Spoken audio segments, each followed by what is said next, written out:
Gostaria que, se fosse possível, os irmãos ficassem em pé, para nós iniciarmos com uma oração.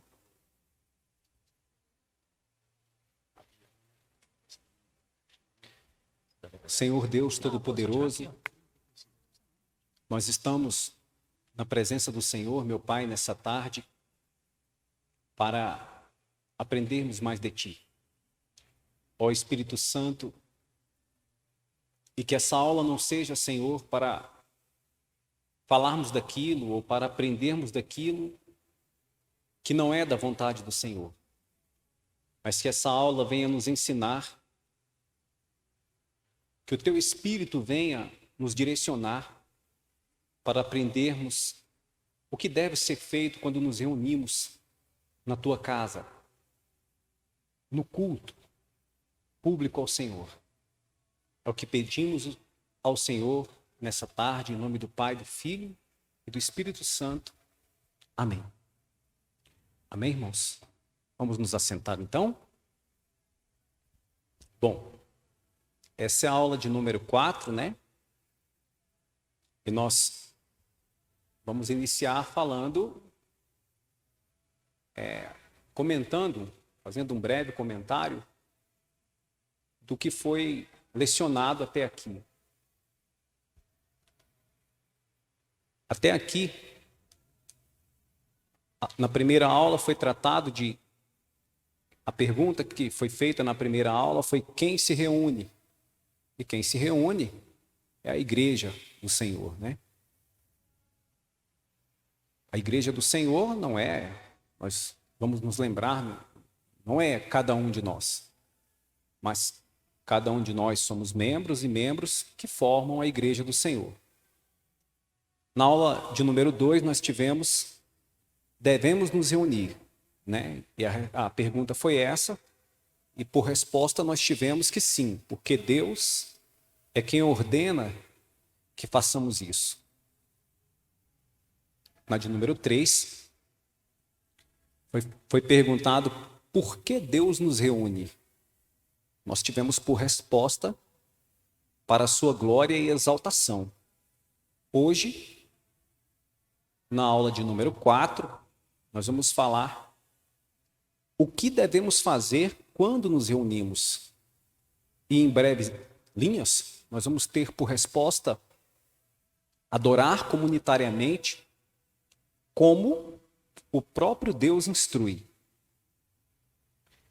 Essa palavra, como o próprio Deus instrui, o como não está aí por acaso.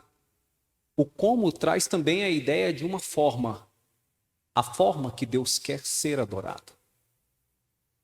O homem não tem capacidade por si só de adorar a Deus da forma que ele quer. O homem não consegue por si só exaltar a Deus, dar a Ele o verdadeiro culto, o verdadeiro louvor da forma como Deus quer recebê-lo, né? E aí nós temos aí uma passagem bíblica escrita no livro de Deuteronômio, né? No capítulo 12 ao verso 32, onde Deus fala assim: apliquem-se a fazer tudo o que eu lhes ordeno.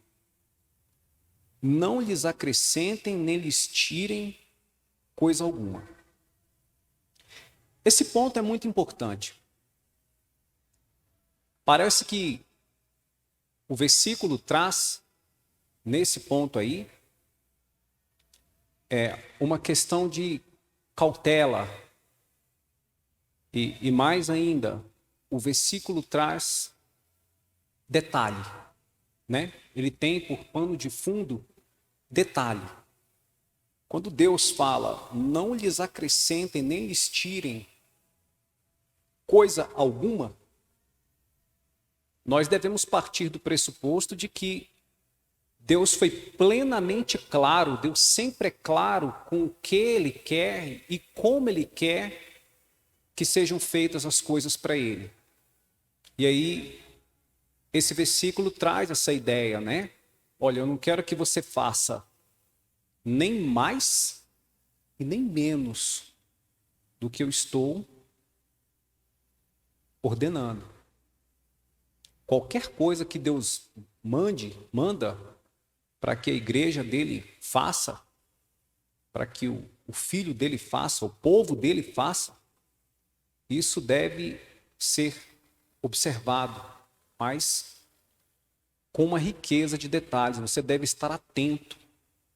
Justamente por quê? Porque, como eu disse há pouco, nós não conseguimos mesmo compreender Deus. Não é possível nós compreendamos Deus, né? Então, vamos passar para o próximo agora.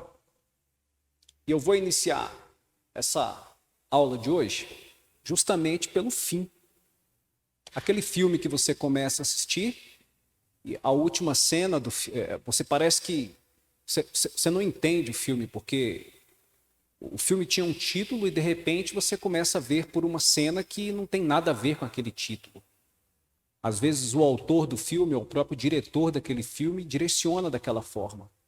E hoje nós vamos começar exatamente pela conclusão. Por quê? Para que você compreenda o cenário em que nós vamos estar estudando hoje. Nós vamos estar buscando abstrair, compreender, né? Esse entendimento. E diz assim a conclusão: Deus, que é incompreensível, através de sua palavra que é infalível, revela ao homem como quer e deve ser adorado, que é em espírito e em verdade. Ou seja, por meio do próprio Espírito Santo, devendo o homem abrir mão de suas preferências e de sua liberdade para adorá-lo, unido à igreja, na forma coletiva e como um só corpo. O culto dominical é um culto onde quem vem aqui prestar culto a Deus, além de prestar reverência, além de vir porque é Deus que reúne a igreja dele, nós viemos aqui prestar reverência na forma coletiva. E aí, na forma coletiva, pode soar meio estranho, né? Coletivo, como que eu vou adorar com meu irmão aqui, ainda mais se for o pastor Raimundo, né? Que ele tem uma voz bem grave, às vezes você alta, forte, né? E às vezes você tem a voz mais baixa, mais suave, né? Você pode falar como que isso vai se sincronizar. E é justamente aí que o que Deus quer para a igreja dele. Deus quer que a igreja dele o adore em espírito, em verdade, e Deus quer que você se relacione com a igreja dele. Isso por quê? Isso porque nós somos uma família. E uma família suporta as diferenças. Não é assim? Uma família vence diferenças. Uma família desconsidera diferenças.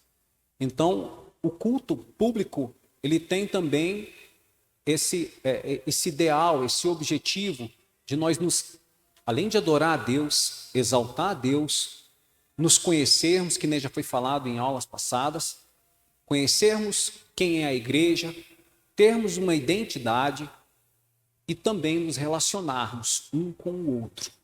Você vem aqui justamente para que Deus seja exaltado através do seu louvor para Ele, né? Mas que é Ele que vai produzir esse louvor em você, esse desejo de adorá-lo, é Ele quem vai te constranger a querer adorá-lo, e você vai fazer isso da forma que Ele quer, e isso vai ser usado não somente para exaltá-lo, mas também para que o outro irmão, quando olhar, sinta também um desejo maior de adorar a Deus, para eles querer exaltar a Deus, para eles se relacionar com Deus e com você. Mas, como já dito, bem no começo desse conceito, Deus é incompreensível. E aí fica aquela pergunta assim, mas como que nós vamos vir para cá, para a igreja, saindo da nossa casa, para adorar um Deus que eu não compreendo? Nós vamos tratar disso vamos falar bastante sobre isso hoje, vai ser rápido, mas a gente vai tentar, o máximo possível, adentrar esse assunto. Então, no próximo slide, a gente vai estar escrito assim: a Bíblia instrui que a igreja se reúna regularmente. Bom, o culto dominical é dominical. O primeiro dia é o dia do Senhor. E nós a igreja local, deve se reunir no dia do Senhor para adorá-lo, para exaltá-lo, como ele manda, prestando reverência a ele. Como está aí em Hebreus 10, do 24 ao 25. Nós não vamos abrir agora não, você pode depois olhar isso em casa, porque a gente vai ter ainda algumas coisas para falar. Mas nós vamos abrir outros. É só para você ter a referência. E aí fala assim, no de baixo, né? Cabe aos pastores decidir, domingo após domingo, o que os membros de sua igreja farão quando se reunirem no dia do Senhor. Bom, não é novidade para ninguém que Cristo, além de escolher a igreja dele, Cristo também escolhe os pastores dele. Os pastores que ele quer que pastoreiem as ovelhas dele. Não é novidade para ninguém lá no livro de Apocalipse, quando as cartas são enviadas justamente ao anjo da igreja, né, ao pastor da igreja. Então, assim, o pastor ele tem uma responsabilidade, e aí, ao invés de usar a expressão, de repente, pastor, a gente pode usar a expressão autoridade, né? Porque a igreja, se relacionar com Deus, é se relacionar também em autoridade. Você não tem como se relacionar com Deus se você não reconhece a autoridade dele.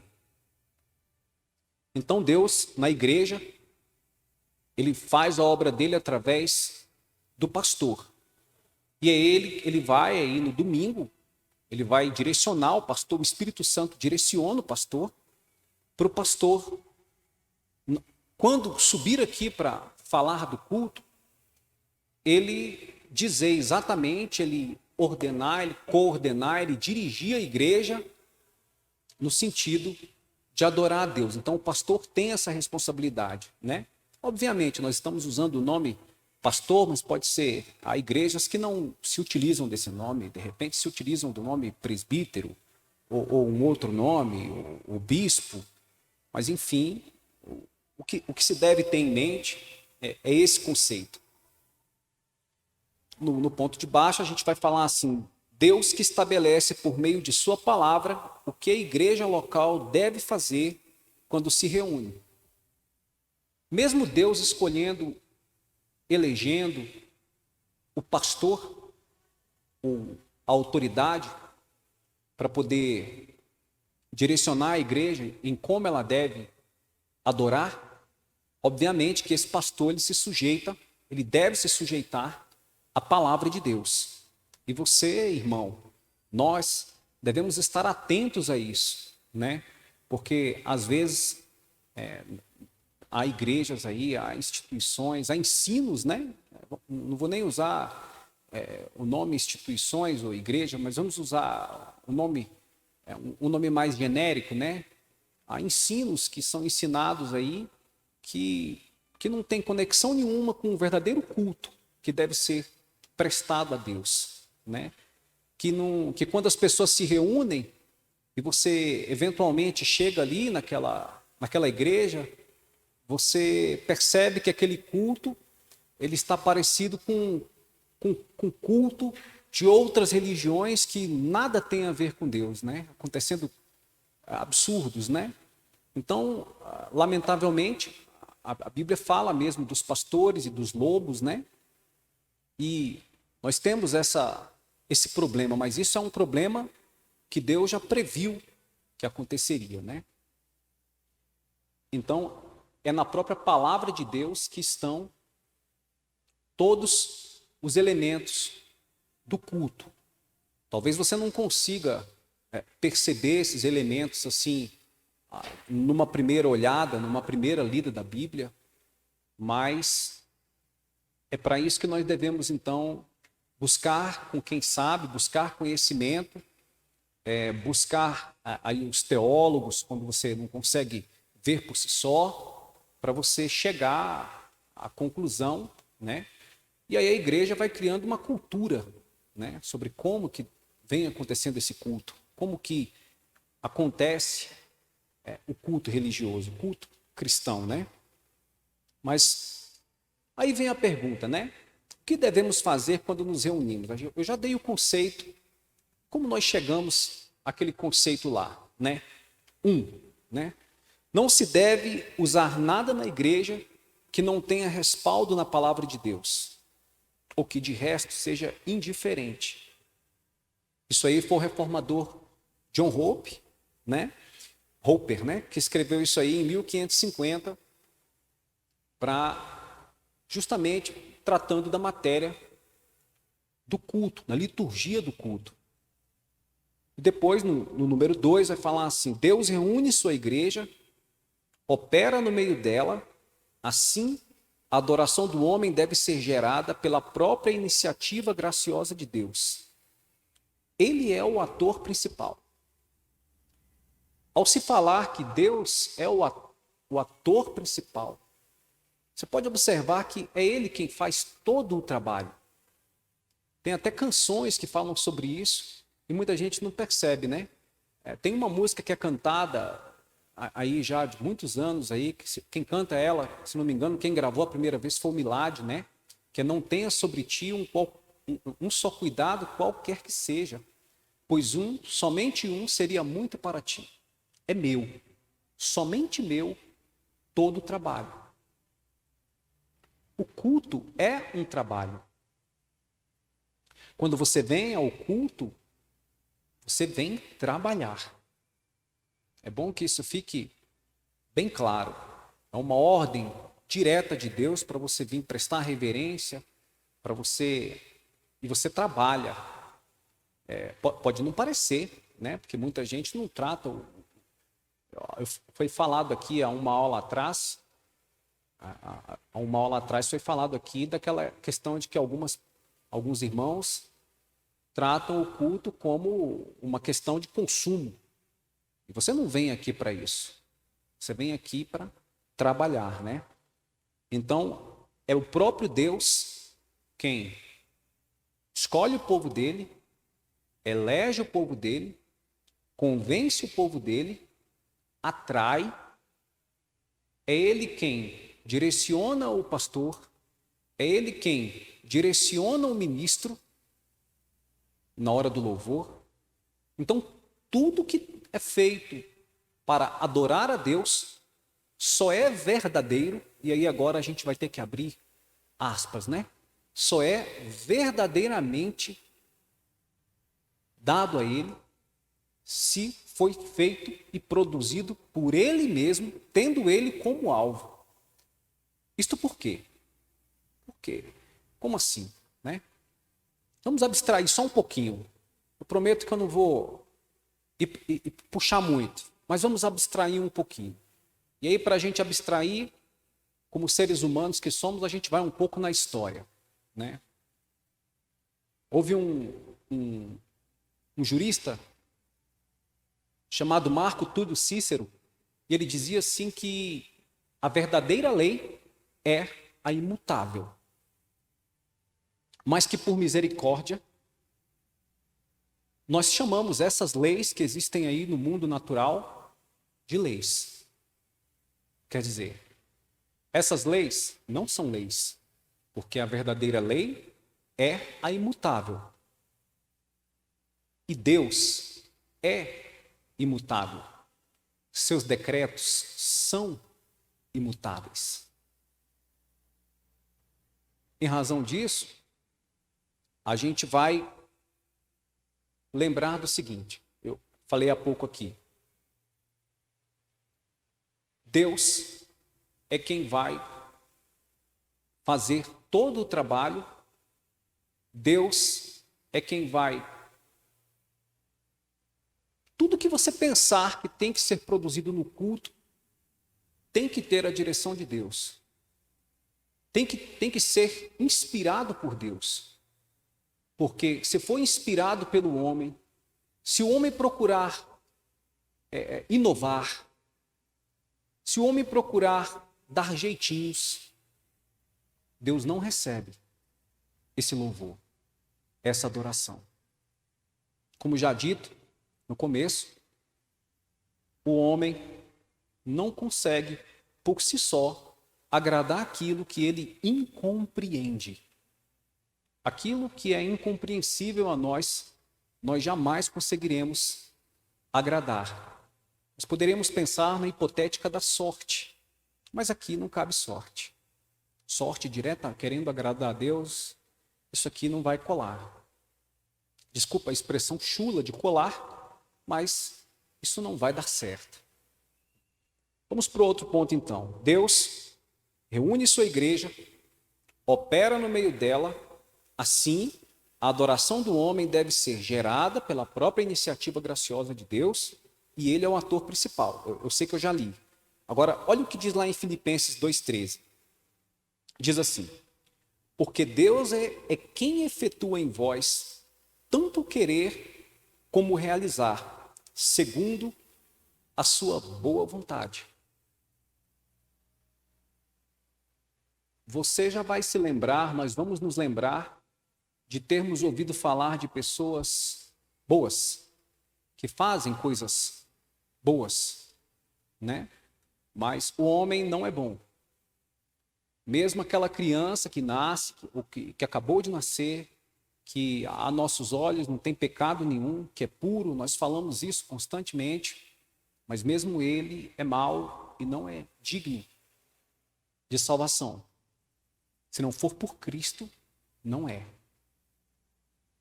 Então,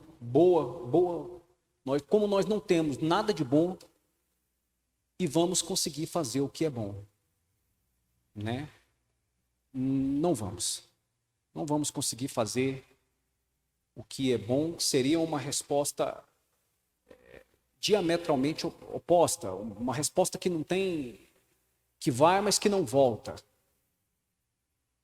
Vamos passar então para o outro ponto. Ponto 3 vai dizer assim: Deus decide o que deve acontecer quando a igreja se reúne. O culto é prerrogativa divina. Você pode ver que muitas vezes a gente praticamente fala a mesma coisa de forma um pouco diferente, ou praticamente de forma idêntica, dentro do mesmo contexto. E isso pode parecer meio cansativo e meio óbvio, mas é justamente o que Deus quer, que Deus manda, né? Ele é o ator, né? E ele quer fazer tudo. E ele não delegou isso a nós. É da forma que ele quer, é do modo que ele quer.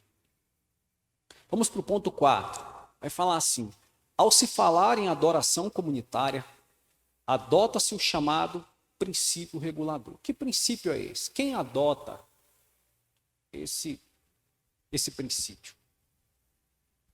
A palavra princípio, isso aí é uma verdadeira discussão que há no mundo cristão, principalmente na igreja reformada, no sentido de ter um princípio correto, ou de ter uma forma escrita, um documento escrito,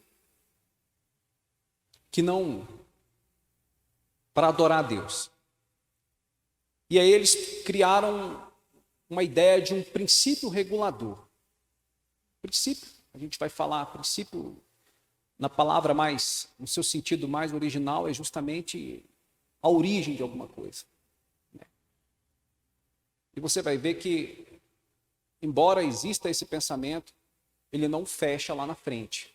Você vai entender o porquê já já. E ele diz assim, o conceito que se tem é uma postura, o princípio regulador é uma postura que diz respeito aos atos ou elementos essenciais da adoração comunitária. Então, quer dizer, pensou-se na adoração comunitária, e aí pensou-se em ideias para dali se tirar conceitos e se formular princípios. Né? Quem pensou? Teólogos.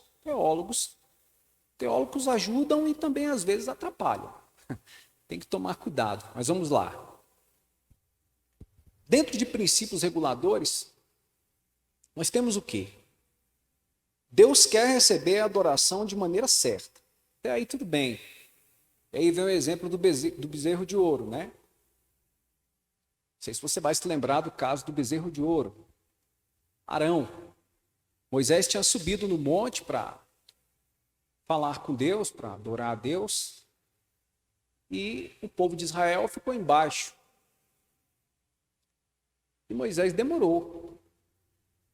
O povo, querendo lá satisfazer suas ansiedades, acharam que estavam abandonados porque Moisés estava demorando e queriam adorar a Deus.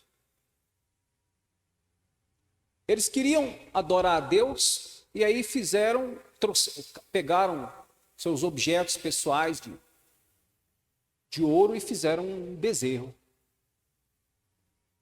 E quando Moisés estava lá falando com Deus, Deus falou assim: Moisés, desce lá, vai rápido. O povo se perdeu. Ó Moisés, vou matar todo mundo. Vou fulminar todo mundo. E aí começou Moisés a interceder, falar: não, peraí, deixa eu ir lá. Mas olha só a primeira reação divina. Como Deus trata a idolatria. Ou melhor, aqui você deve abrir a sua mente, o seu coração para enxergar a forma. A forma. O povo tinha, e detalhe, Arão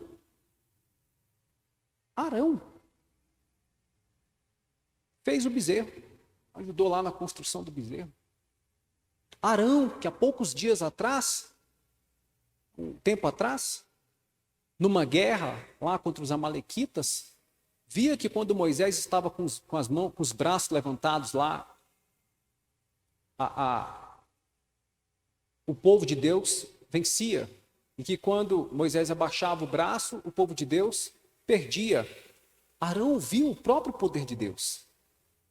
E ainda assim, lamentavelmente, seguiu aquela tendência. Né? Então,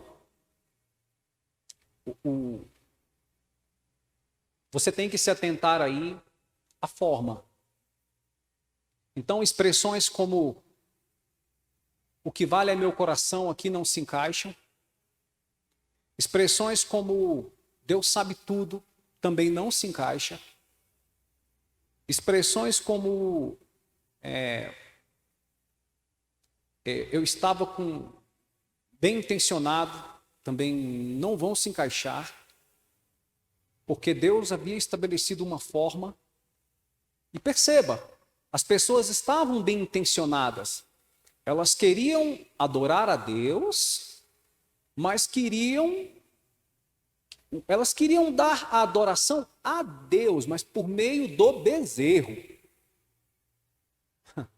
A forma, a gente está falando da forma. A intenção delas era boa, mas por meio do bezerro.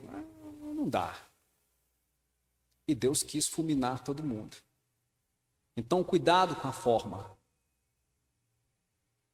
1.1 vai dizer assim: Deus é fogo consumidor e não aceita só uma adoração sincera, mas quer uma adoração de acordo com a sua própria vontade. Aí vem o caso de Nadab e Abiú.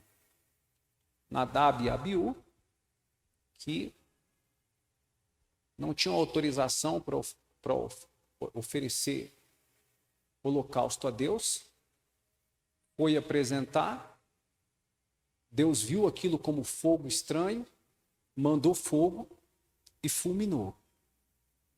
Matou eles com fogo, né? Vindo do céu, queimado. Então perceba que a forma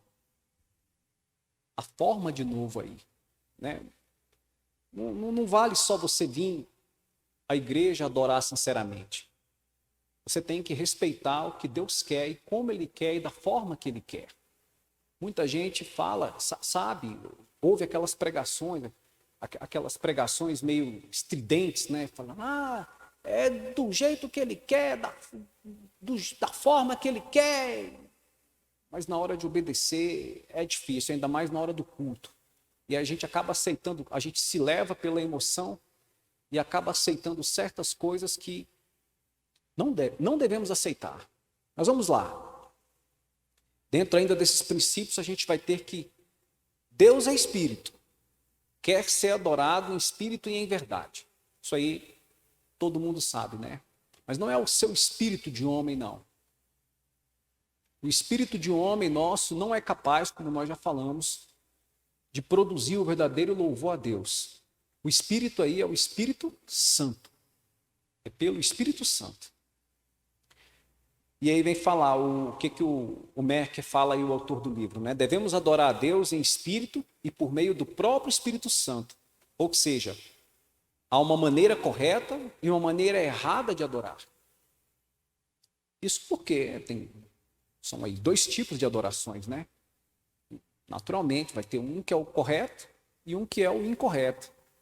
O que é incorreto, como eu falei há pouco tempo do ditado daquilo que é da imutabilidade de Deus, do decreto dele, falei a questão do que Marco Túlio Cícero disse, que aquilo que é imutável não é lei, aquilo que não é da forma que ele quer, da forma que ele decretou, também não é louvor.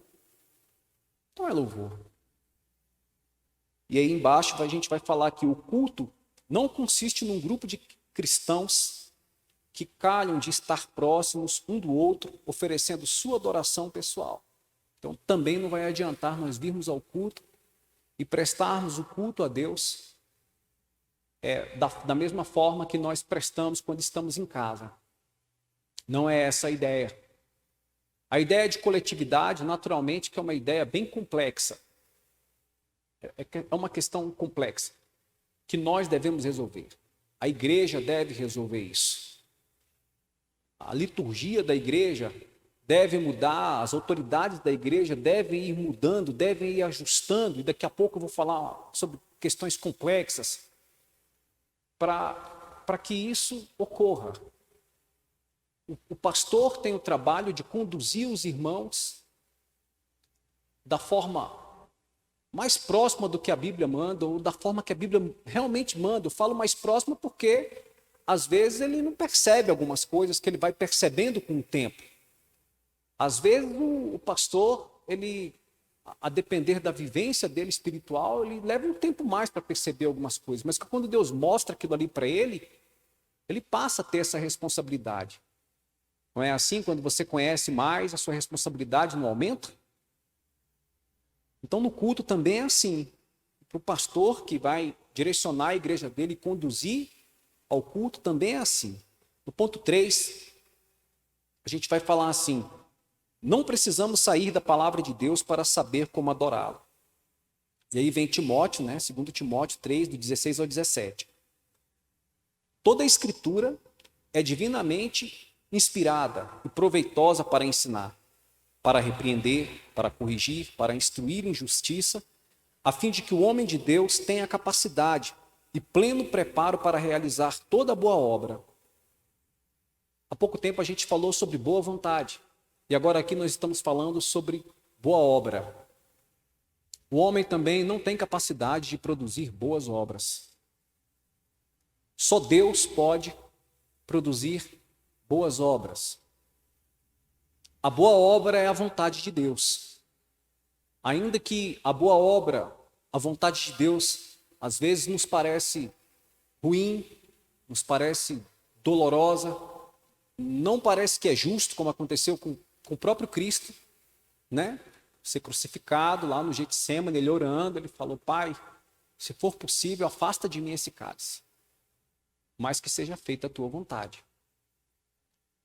E Não foi fácil para o Cristo. No entanto, a boa obra de Deus se cumpriu através da vida dele, do sacrifício dele, né? E nós hoje estamos aqui tendo, se nos comunicamos com Deus diretamente com ele, é por meio de Cristo. Então, lembre-se, nós não somos capazes de fazer boas obras. Mesmo aquela criança lá, como eu já falei algumas vezes aqui, que nem nasceu ainda, Deus pode rejeitar ela, como aconteceu com Jacó e Esaú. Então, é ele quem faz tudo, quem sabe tudo, né? Jó ainda vai ter outro versículo que vai falar assim: porventura penetrarás até a perfeição do Todo-Poderoso? Bom, se o homem é incapaz de compreender Deus, como é que você vai penetrar? Como é que você vai analisar a mente divina? Não tem como. Não tem como, não é possível. Vamos passando mais adiante. A gente vai falar agora de elementos da adoração ou elementos de culto. Em elementos de adoração, em elementos de culto, a gente vai ter o quê? Elementos de adoração consistem em atividades que a Escritura nos chama efetivamente a realizar em nossa devoção comunitária a Deus. Na esteira de nossa herança protestante e reformada, podemos resumir esses elementos em 5 tópicos: ler a palavra, orar a palavra, pregar a palavra, olha, todas com P maiúsculo, cantar a palavra e ver a palavra. Essa é a posição do pastor Matt Merker. Eu coloquei aí entre aspas, bem do lado, oferta. Por quê? Porque aqui a gente vai ter uma questão teológica. Há um grupo teológico que entende que a oferta ela não é elemento de culto. E há um outro grupo que entende que a oferta é elemento de culto. A posição da nossa igreja, Igreja Batista Palavra de Vida, é que a oferta é elemento de culto. Então, o que acontece? Quando ele fala ver a palavra, nós entendemos que, e ele vai esclarecer mais embaixo aí, né? A palavra de Deus é vista e representada em seus 2 sacramentos, que são o batismo e a ceia do Senhor. Então, o que para nós são sacramentos, ele entende aí que é elemento de culto, tendo uma classificação. Nós entendemos que não, a posição da Igreja Batista Palavra e Vida é que a oferta é elemento de culto. E aí, voltando aí na questão da esteira, né, da herança protestante, você vê, ler a palavra é o que é feito, é o que tem que ser feito no culto. Quem estava aqui no domingo passado ouviu aquele pregador que fez aquela pregação sobre a palavra ser soprada, né? O poder que a palavra tem só em ser falada. Então, ler a palavra, orar a palavra, pregar a palavra, cantar a palavra. É por isso que às vezes, você vê o pastor vindo aqui pedindo ou falando para o ministério de louvor cantar um hino, um determinado hino que às vezes foi escrito, inspirado no salmo, inspirado em certas passagens bíblicas, é cantar a palavra, e é o que nós devemos. Aí vem os salmos, né, para você cantar o salmo, salmodiar ali, hinos, né, tudo dentro da palavra. E aí, como eu falei, a questão de ver a palavra, nós vemos a palavra, o autor vai dizer que ver quando acontece o batismo e a ceia, e nós entendemos que não, que ver são sacramentos. Obviamente, você está vendo ali a palavra de Deus cumprir mesmo, mas não como elemento de culto no seu sentido mais literal, e sim como sacramento. Bom, forma de adoração. É a maneira pela qual tratamos os elementos da adoração. É o conceito do autor, né? E aí, quando você fala em formas de adoração, quais são as ideias que vêm? Ler a Bíblia, né? Ler a Bíblia é uma forma de adoração. E aí a questão é, na hora do culto, vai ser de forma coletiva ou vai ser de forma responsiva? Ou ele vai ler sozinho, né? Você vai cantar quando estiver adorando lá, em tom maior ou em tom menor, né? A oração é espontânea ou preparada antecipadamente, né? A Bíblia não traz essas informações. Ela não diz como é que tem que ser. A igreja é o local que vai definir isso. É Deus que vai inspirar o pastor, inspirar o ministro, e ele vai fazer isso. E aí, olha só, mas, olha aí, a igreja local deve buscar dentro da Bíblia princípios e sabedoria para ser guiada e encontrar formas que priorizem a exaltação, edificação e a evangelização. Vamos passar aqui circunstâncias. Tudo dentro do culto, né? Circunstâncias em que o culto deve ser realizado, né? São aspectos práticos de como a igreja organiza seus encontros de adoração. A ideia que tem que vir à mente é quando, onde nos reuniremos, disposição de cadeiras, ar-condicionado, né? Se a cadeira vai estar de uma forma literal, se vai estar cercando o pregador na igreja, isso aí também não vai ser objeto de discussão, de imposição, né? Se vai ser pela manhã ou à noite, se vai usar ar-condicionado, se não vai, né? Se em pé, se sentados. O princípio regulador também não vai se atentar a isso. E aí, olha só o resumo do conceito do princípio regulador. Em resumo, o princípio regulador evita que planejemos um culto indagando. O que gostaríamos de fazer? Ou o que vocês acham que tocariam as pessoas? Na verdade,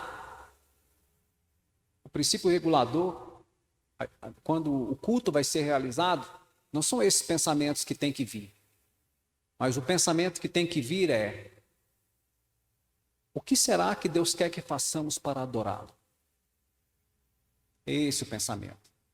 O pensamento não pode ser: o que eu vou fazer para mais pessoas virem para a igreja? Qual a música que eu vou cantar que vai emocionar mais os irmãos? Eu vou cantar a música A porque é uma música que eu gosto muito. E eu me sinto, sei lá, motivado com ela, feliz com ela. Então, o pensamento tem que ser: o que Deus quer que seja feito hoje? O que Deus quer que seja, como Ele quer que o culto seja dirigido hoje? E aí o princípio regulador, ele salvaguarda a liberdade, ele meio que protege a liberdade, ele dá uma liberdade para a igreja, como igreja, né? E diz assim: homens não podem criar ou impor elementos de adoração, ainda que pareça vagamente cristão, mas que não tem respaldo na palavra de Deus. E aí agora vem a polêmica, né? Muito polêmico isso aí. Tá, orações de Maria, para nós aqui que somos, vamos colocar aí, ali do lado protestante, a gente não faz isso mesmo, né? Não tem isso, né?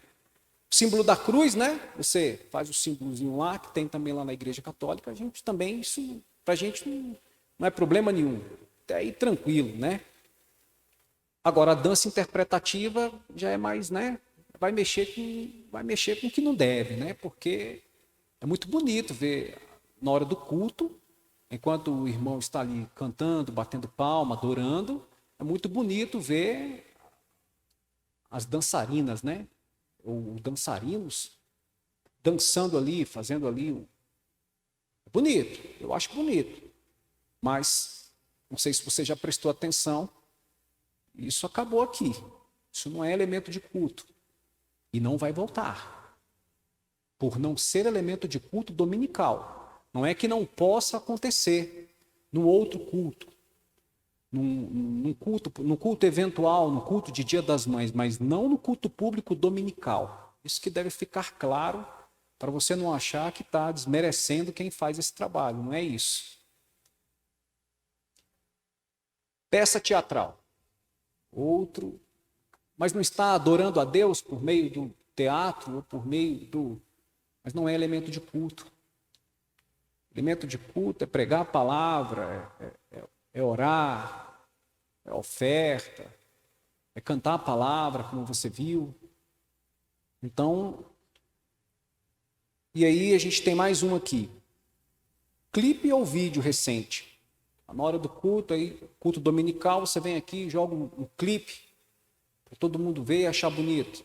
Também não é elemento de culto. Avisos, anúncios. Não sei se você observou que a igreja Palavra e Vida, Batista Palavra e Vida, também mudou isso. Há um tempo atrás, os cultos os anúncios eram realizados dentro do próprio culto. Agora o pastor encerra o culto e aí ele dá a bênção para você, você se senta e aí depois é que ele vai e fala os anúncios. Esse aqui é o mais polêmico, né? A apresentação de bebês. Lamentavelmente também não é elemento de culto. Quer fazer uma pergunta, Douglas? É um comentário, na verdade, né? Quando a gente fala das artes, por exemplo, né? Dança, teatro, a pessoa geralmente ela pensa, mas e o período de louvor? Qual é a diferença dele, né? A diferença é que a Bíblia ordena que a gente cante. E o período de louvor é algo que, apesar de ter uma banda ali, né? Uma equipe, né? Eu uso o termo banda, mas tem uma equipe, tem uma banda, né? A gente pode sim usar. Tem os músicos, tem os cantores, eles estão ali para facilitar, né? Não estão para se apresentar, eles estão para facilitar a execução daquela música, mas o ato de cantar é algo que você fala, Douglas, mas eu sou desafinado. Eu, Douglas, sou desafinado, mas eu canto.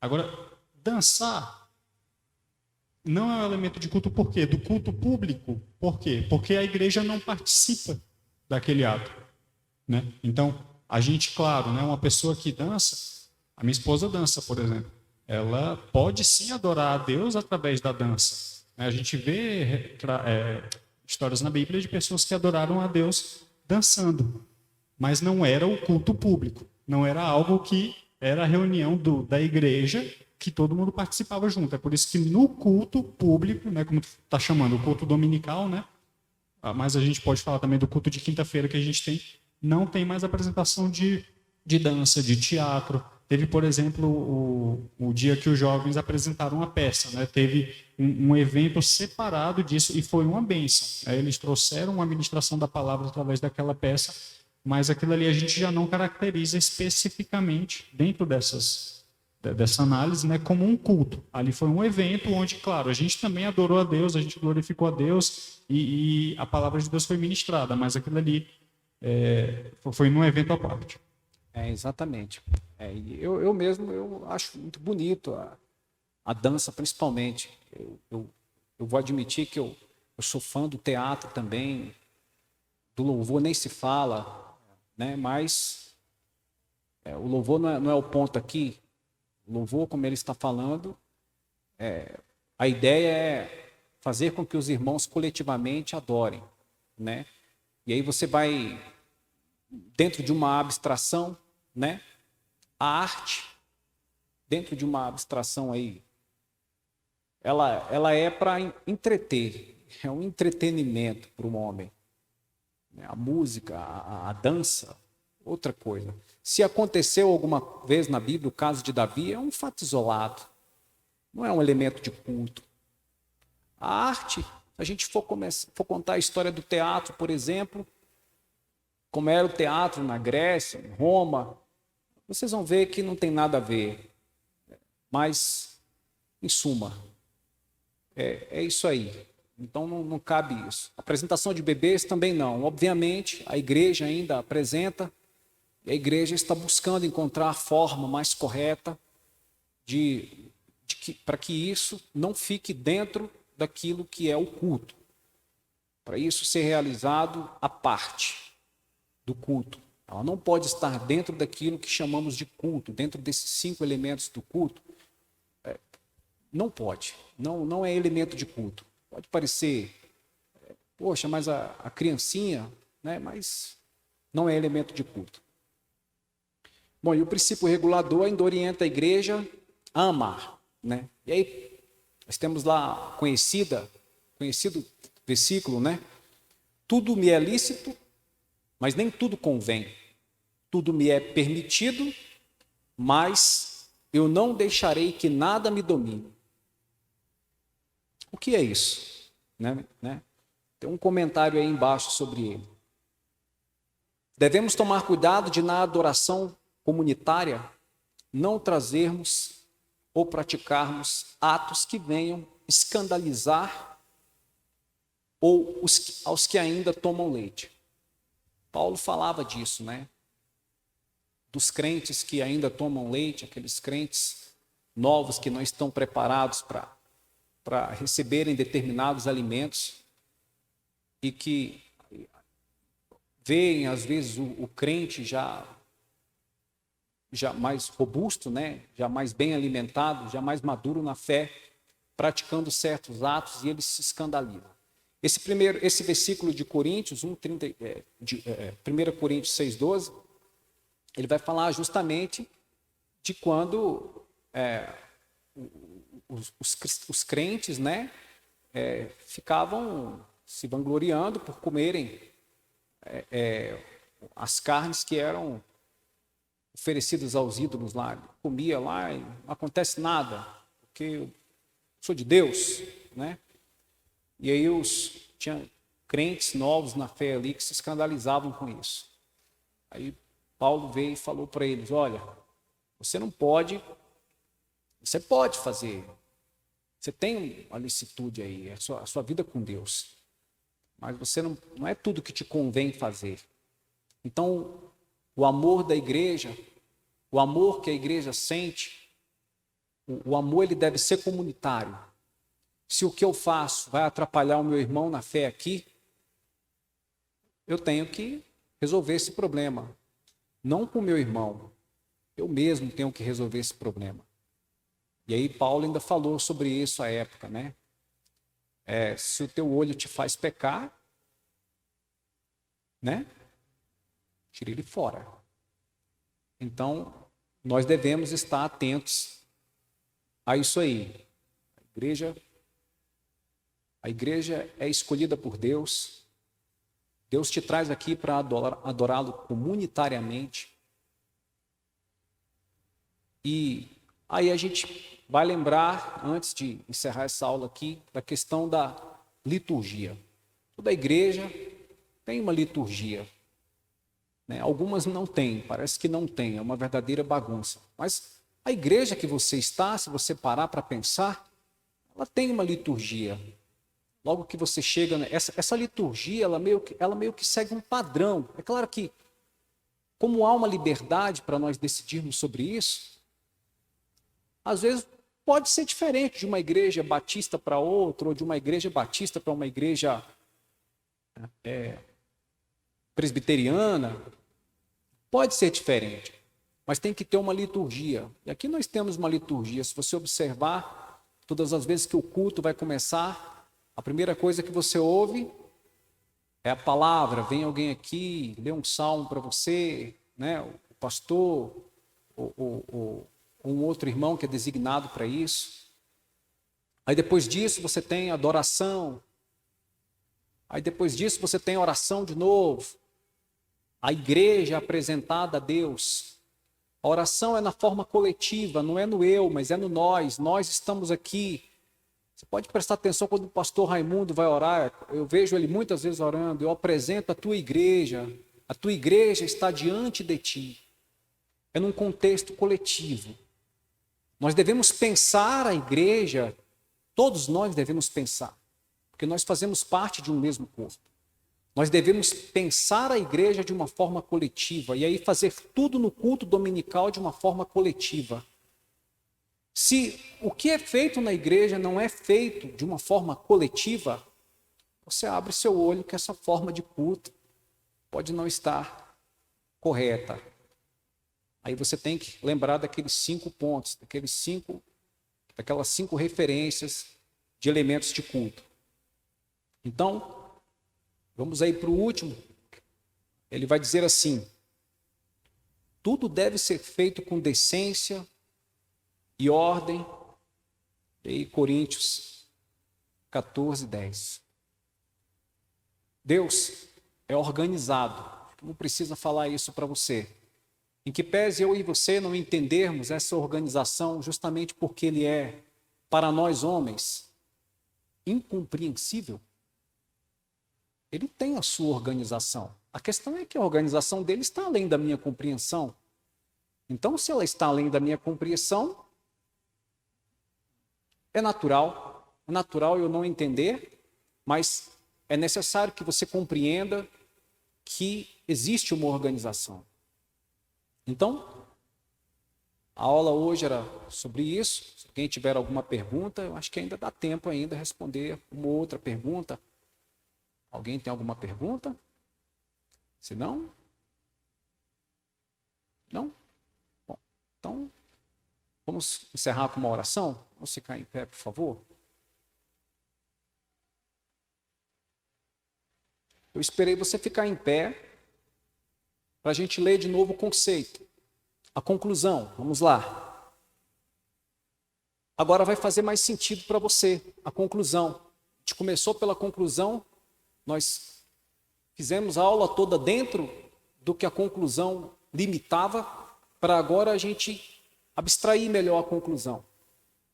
Deus, que é incompreensível, através de sua palavra, que é infalível, revela ao homem como quer e deve ser adorado, que é em espírito e em verdade, ou seja, por meio do próprio Espírito Santo, devendo o homem abrir mão de suas preferências e de sua liberdade para adorá-lo, unido à igreja, na forma coletiva e como um só corpo. Vamos fechar os olhos?